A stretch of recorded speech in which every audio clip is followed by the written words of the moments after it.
ರಾಜ್ಯದ ಶಕ್ತಿ ಸೌಧದಂತಿರುವ ವಿಧಾನಸೌಧದ root foot ಮೇಲೆ ಸರ್ಕಾರದ ಮಾನ ಹರಾಜಾಗಿದೆ. ಇದು ಲೋಕೋಪಯೋಗಿ ಇಲಾಖೆಗೆ ಮುಜುಗರ ತರುವಂತಹ ಸ್ಟೋರಿ. ಸಿಎಂ ಸಿದ್ದರಾಮಯ್ಯನವರು ಎಲ್ಲೇ ಕೂತ್ಕೊಂಡಿದ್ರು ಡೆವಲಪ್ಮೆಂಟ್ ಗಮನಿಸಬೇಕು. ರಾಜ್ಯದ ಶಕ್ತಿಯ ಸೌಧ ವಿಧಾನಸೌಧ ಅದರ ರೂಟ್ ಫುಟ್ ನಲ್ಲಿ ರಾಜ್ಯದ ಮಾನ ಮರ್ಯಾದೆ ಹರಾಜಾಗಿದೆ. ಇದು ಲೋಕೋಪಯೋಗಿ ಇಲಾಖೆಯ ವೈಫಲ್ಯ. ವಿಧಾನಸೌಧದ ಟೆರೇಸ್ ಮೇಲೂ ಅಕ್ರಮ ಬಟಾಬಯಲು. ವಿಧಾನಸೌಧದ ಟೆರೇಸ್ ಮೇಲೂ ಲೂಟಿ ನಡೆದು ಹೋಯ್ತಾಗಾದ್ರೆ ರಾಜ್ಯದ ಶಕ್ತಿ ಸೌಧದ ನೆತ್ತಿಯ ಮೇಲಿನ ನೆಲಕ್ಕೆ ಬಿತ್ತ ಕನ್ನ 3 ವರ್ಷಗಳಿಂದ ಅಕ್ರಮವಾಗಿ ಮೊಬೈಲ್ ಟವರ್ ಇದೆ. ಅಕ್ರಮ ಮೊಬೈಲ್ ಟವರ್ ಬಗ್ಗೆ ಅಧಿಕಾರಿಗಳ ಜಾಣಕುಡುತನ. ಯಾವುದೇ ಕರಾರಿಲ್ಲದೆ 3 ವರ್ಷಗಳಿಂದ 5G ಆಂಟೆನಾಗಳ ಅಳವಡಿಕೆ. 3 ವರ್ಷಗಳಿಂದ ಬಾಡಿಗೆಯೂ ಕೊಡದೆ ಅಕ್ರಮವಾಗಿ ಜಾಗ ಬಳಕೆ ಮಾಡಿಕೊಳ್ಳಲಾಗಿದೆ. ವಿಧಾನಸೌಧದ ಟೆರೇಸ್ ಜಾಗವನ್ನೇ ಆಕ್ರಮಿಸಿರುವ ಖಾಸಗಿ ಕಂಪನಿ. ನೆಲ ಬಾಡಿಗೆ ವಸೂಲಿ ಮಾಡದೆ ಕಂಪನಿಗೆ ಮಣೆ ಹಾಕಿದ ಅಧಿಕಾರಿಗಳು. ಅಬಕಾರಿ ಕಚೇರಿಯ ಒಳಗೆ ಬಾರ್ ತೆರೆದಂಗಾಯಿತು. ಅಬಕಾರಿ ಕಚೇರಿಯ ಒಳಗೆ ಬಾರು ಓಪನ್ ಮಾಡಿದಂಗಾಯಿತು. ಶಾಸಕಾಂಗ ರಚನೆಯಾಗಬಹುದಾದ ವಿಧಾನಸೌಧದಲ್ಲಿ ರಾಜ್ಯದ 224 ತಾಲೂಕುಗಳ ಜನ ಮತ್ತು ರಾಜ್ಯದ ಹಿತಕ್ಕಾಗಿ ಚರ್ಚಿಸಬೇಕಾದ ವಿಧಾನಸೌಧದ ಕಟ್ಟಡದ ರೂಟ್ ಫುಟ್ ನಲ್ಲಿ ಅಕ್ರಮವಾಗಿ ಮೊಬೈಲ್ ಆಂಟೆನಾ ಹೊಂದಿರುತ್ತೆ. 3 ವರ್ಷಗಳಿಂದ ಆ ಆಂಟೆನಾದಿಂದ ಸರ್ಕಾರಕ್ಕೆ ಯಾವುದೇ ಆದಾಯಗಳಿರೋದಿಲ್ಲ. ಹಾಗಾದ್ರೆ ವಿಧಾನಸೌಧದ ಕಟ್ಟಡಕ್ಕೂ ಭದ್ರತೆ ಇಲ್ವಾ? ವಿಧಾನಸೌಧದಲ್ಲಿ ನಡೆಯುತ್ತಿದೆ ವಾಲ್ಗೋ ಇನ್ಫ್ರಾ ಕಂಪನಿ. ಬಾಡಿಗೆಯೂ ಇಲ್ಲ, ಅಗ್ರಿಮೆಂಟೂ ಇಲ್ಲ. ಇದು ಲಿಟ್ರಲಿ ಸರ್ಕಾರಿ ಆಸ್ತಿಗೆ ಹಾಕಿರುವ ಕನ್ನ. ನಿಯಮ ಉಲ್ಲಂಘಿಸಿದ ಕಂಪನಿಗೆ ಲೋಕೋಪಯೋಗಿ ಇಲಾಖೆಯಿಂದ ಬಡವರ ಮನೆ ಮುಟ್ಟುಗೋಲು ಹಾಕುವ ಸರ್ಕಾರಕ್ಕೆ ಕಂಪನಿಯ ಮೇಲೆ ಭಯವೇ ಇಲ್ವಾ? ಅಧಿಕಾರಿಗಳ ಕಣ್ಮುಂದೆ ನಡೆಯುತ್ತಿದೆ ಟೆಲಿಕಾಂ ಕಂಪನಿಯ ನಗ್ನ ಲೂಟಿ. ಸರ್ಕಾರದ ಷರತ್ತುಗಳನ್ನು ಕಾಲಡಿ ಹಾಕಿ ತುಳಿದು DPAR ಆದೇಶಕ್ಕೂ ಕ್ಯಾರೆ ಅನ್ನದ ಕಂಪನಿಗೆ ಯಾರ ಅಹಂಕಾರದ ಬೆಂಬಲ ಇದೆ ನೋಡಿ. ಶಕ್ತಿ ಸೌಧದ ಮೇಲೆ ಖಾಸಗಿ ಕಂಪನಿಯ ಮೊಬೈಲ್ ಟವರ್ ಬರುತ್ತೆ. ಇದು ಲಿಟ್ರಲಿ ಭದ್ರತಾ ಲೋಪ. ಆ ಟವರ್ ಕಂಪನಿಯಿಂದ ಸರ್ಕಾರ ಈವರೆಗೂ ಯಾವುದೇ ಆದಾಯವನ್ನು ಪಡೆದಿಲ್ಲ.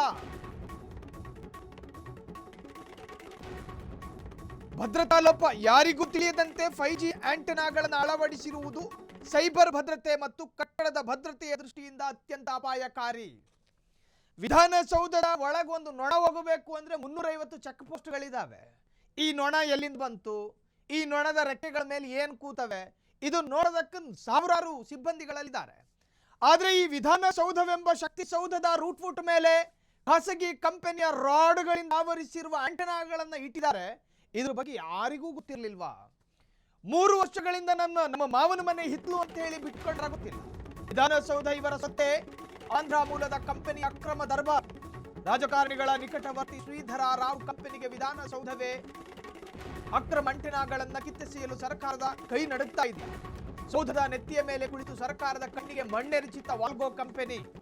ಸೌಧದ ಮರ್ಯಾದೆ ಹರಾಜು ಹಾಕಿದ ಕಂಪನಿಯನ್ನ ಕಪ್ಪು ಪಟ್ಟಿಗೆ ಸೇರಿಸಿ ಜೈಲುಗಟ್ಟಿ ಬ್ಲಾಕ್ ಲಿಸ್ಟಿಗೆ ಸೇರಿಸಬೇಕೀಗ.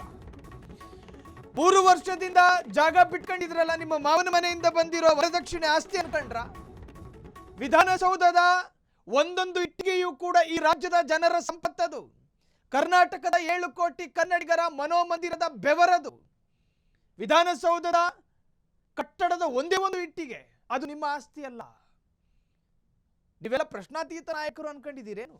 ಕೇಳೋರಿಲ್ಲ, ಹೇಳೋರಿಲ್ಲ. ವಿಧಾನಸೌಧ ಅದು ಶಾಸಕಾಂಗ ರಚನೆಯಾಗುವಂತಹ ಜಾಗ. ಆ ಕಟ್ಟಡದ ರೂಟ್ ಫುಟ್ ನಲ್ಲಿ ಆಂಧ್ರದ ಕಂಪನಿ ಒಂದು ಟವರ್ ಇಡುತ್ತೆ 3 ವರ್ಷಗಳಿಂದ ನಿರಂತರವಾಗಿ. ಒಳ ಒಪ್ಪಂದ ಮಾಡಿಕೊಂಡು ಜಾಣ ಕುಡುತನ ಪ್ರದರ್ಶನ.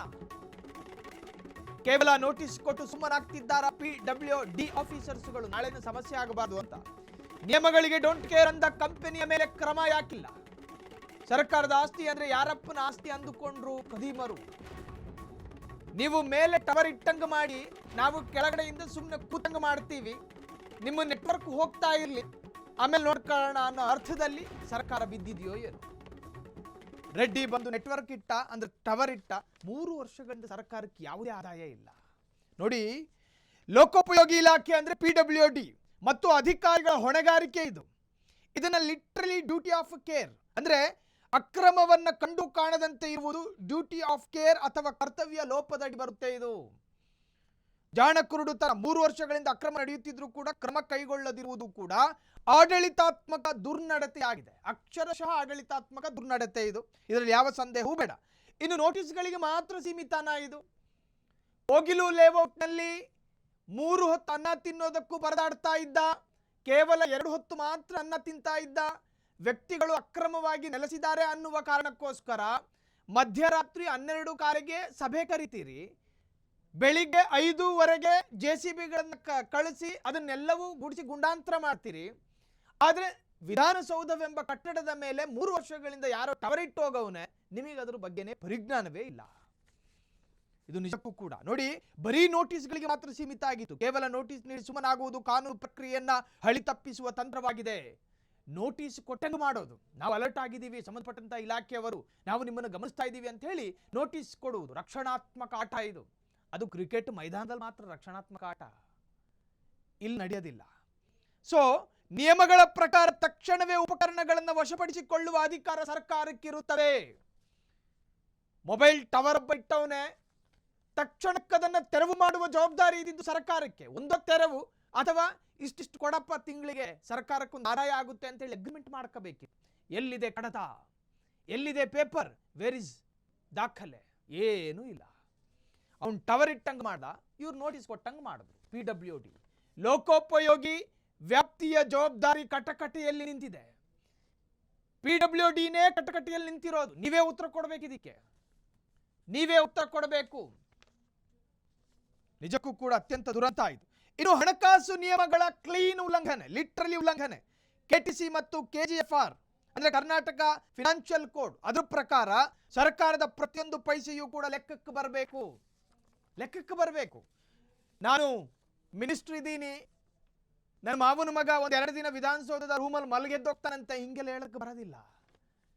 ವಿಧಾನಸೌಧ ಅದು ಪಬ್ಲಿಕ್ ಪ್ರಾಪರ್ಟಿ, ಸಾರ್ವಜನಿಕರ ಸ್ವತ್ತದು. ಸರ್ಕಾರ ಅಂದ್ರೆ ಜನ. ಸೊ ಆ ಪ್ರಕಾರವೂ ಕೂಡ ಕರ್ನಾಟಕ ಫಿನಾನ್ಷಿಯಲ್ ಕೋಡ್ ಪ್ರಕಾರ ಸರ್ಕಾರದ ಪ್ರತಿಯೊಂದು ಪೈಸೆಯೂ ಕೂಡ ಲೆಕ್ಕಕ್ಕೆ ಬರಬೇಕು.